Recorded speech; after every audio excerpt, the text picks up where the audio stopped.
Hello, my name is Daniel Ornelas, and today I'll be walking you through Webwork number 16, problem number 8, solving a system of linear equations.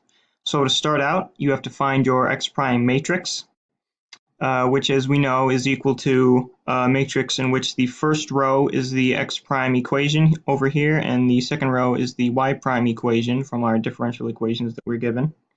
We will then put that equation into the determinant A minus the identity matrix filled with some number lambda equal to 0, and we will solve. So here we put in our lambdas, then we multiply out the determinant, and then we factor it and solve for our eigenvalues. From there, we will use the solution set to this equation.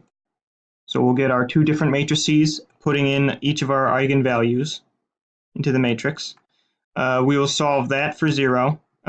We can actually, for these two particular matrices, we can row reduce the second row to be just a row of zeros, which makes it a lot easier to solve for our solution set.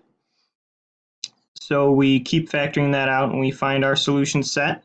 For my solutions, I always like to set the first value in the solution set just equal to n, and then put the other values as some multiple or additive of that n. And then you can pick any number you want for these numbers. I have n and m here, so I just like to pick 1, makes it a lot easier. So then we get for our first solution set 1 and 5, and our second solution set is 1 and -1. So then we know that our equation for our linearly independent solutions is equal to our solution set times e to our eigenvalue times t. So we put in our solution sets and our eigenvalues, and we get our two linearly independent solutions.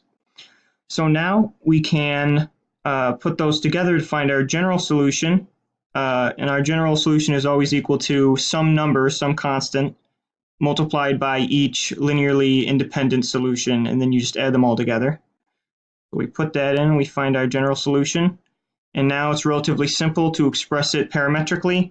Simply expand out the x and the y values into equations, and then we use our initial values of x of 0 equals 0 and y of 0 equals 7, and we'll put those into our parametric equations, and we'll solve for our constants. Now we have our solution, put the constants back into our parametric equations, and we have our two equations for our solution. All right, there it is. Have a good day.